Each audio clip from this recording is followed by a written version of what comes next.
Hi everyone, this is Warren Mitchell, the Administrator for Reality TV Guide, and I'm gonna post my second installment of the day for our official rankings of all the Survivor seasons. Here's where we are right now. Number 30, Fiji. Number 29, All Stars. Number 28, China. Number 27, Nicaragua.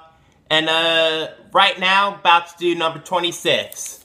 For the number 27 slot, I originally had this season placed there, but I had to sit on it for a while because it made more sense that Nicaragua made more mistakes on a technical side as far as production goes, with the old versus young, the Medallion of Power, and the two quitters.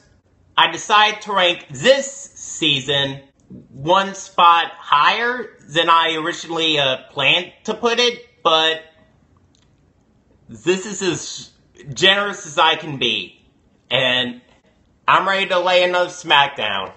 Number 26 is Survivor Cook Islands. Call it bad timing, if you will, but when I originally launched Reality TV Guide, it took place right after the Cook Islands season wrapped up.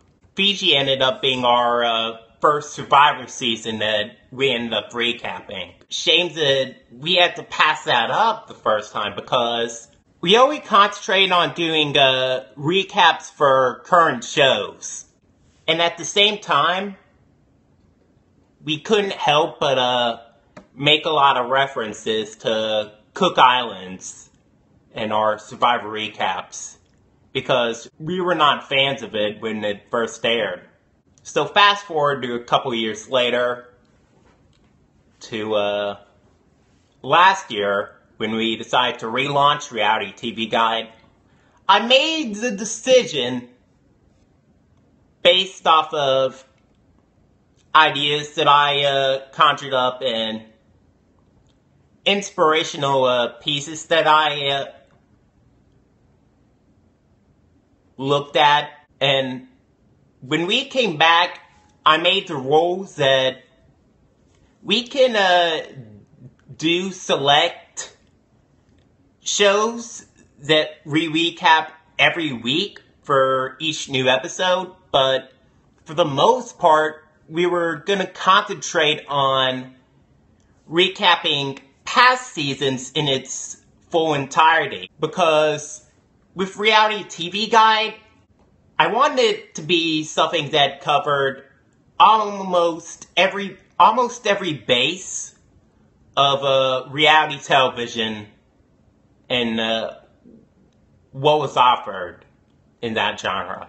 As soon as I made that rule, I began to get excited because that rule meant that we get a chance to recap Survivor Cook Islands. We started ahead on coming up with ideas of what to write in that full season recap. Turquin 82 ended up taking on the task, and we got our full Cook Islands recap posted a few months ago, back in April. Now it's my turn to express my real thoughts on how that season went.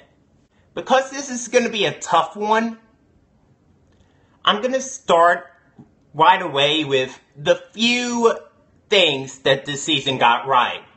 You know, the racial divisions that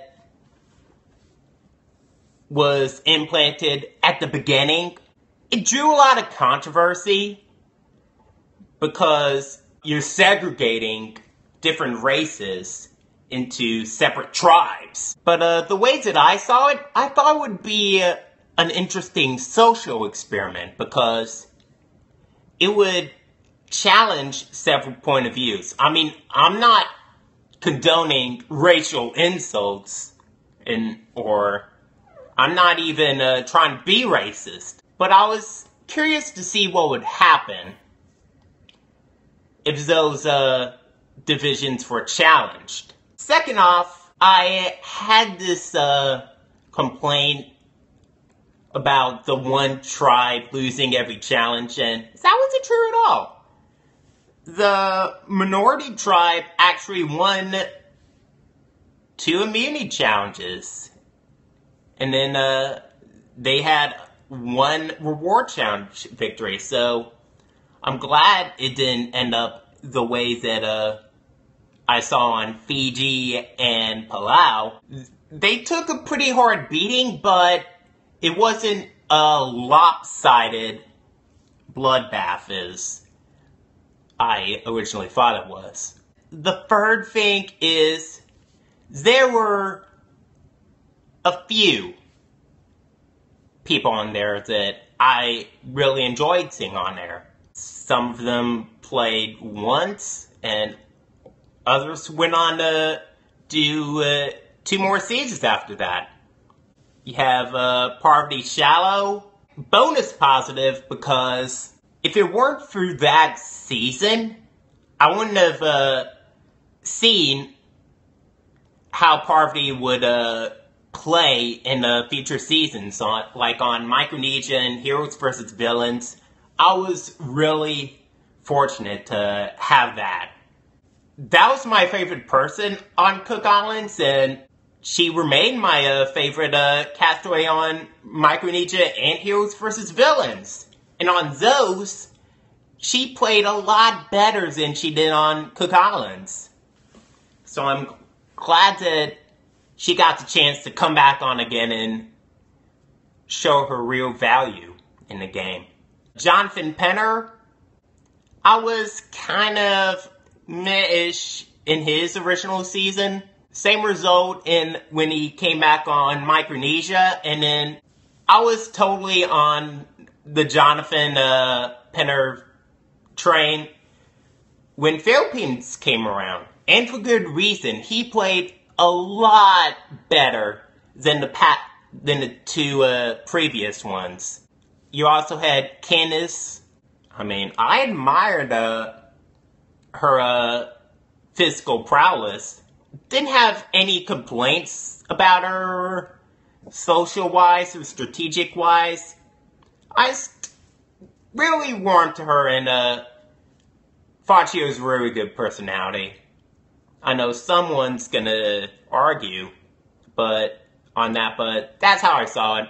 And Yul Kwan, he did play a good game. I mean, he was on the I-2, and they were pampered throughout the whole game, which I'm going to get to in a little while, but he was a smart fellow and took advantage of every advantage he received. I mean, he found the immunity idol on the 2nd episode. He made the alliances that he needed to make, and he used the hidden immunity idol for his benefit as leverage in the merge. Those 3 he did on his own, and I can't fault him for that. So yeah, those were the positives that I mentioned about Cook Islands. It's a small batch of positives, but it's a strong one as well, because if it weren't for any of those factors, Survivor Cook Islands would have been the worst season, in my personal opinion. In fact, I would even say it's Isle of Money bad. The memories that I had of that season just were painful throughout the majority of that time. I really need to lay the smackdown on it, because you may have a lot of cases you may try to make in defense of Cook Islands, but for most of those, they just don't fly with me. First off, for every good casting decision they made, they also made a few bad ones.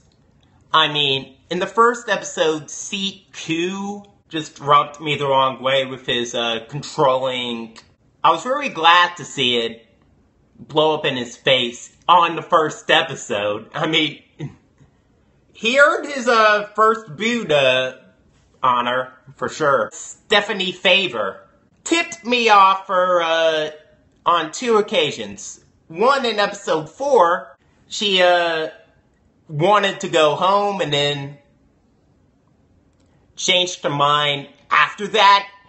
But in the next episode, she was commenting on being at home, eating mashed potatoes and gravy. I mean, I know she didn't really mean it as a hint as she wants to go home, but you have to think about the wordplay, because it could come across as something else. And I was not a fan of that at all. Jenny Gazanbe was another dislike. Every bad decision on her railroad tribe after the swap, I think most of it, if not all of it, could be contributed to her, because from what I gathered, she was the one that spearheaded the blind side against JP. And we kind of forgot about that when we started back up again last year, but back in our original run, we just referenced that to death. Like, JP getting voted out, as strong of a guy as he was, it was one of the dumbest mistakes that a tribe ever did, voting him out, because they had a solid group of 4 guys that could help them in later challenges. And then when you have the threat of Yule and his fellows on the other side begin to get their groove and dominate the railroad tribe, I mean, you have to think ahead. And when you vote out people that are going to be assets in the team portion of the season, that's not good news. I mean, it's almost like saying you want to lose this season. So yeah, like, that was the big mess up in that season.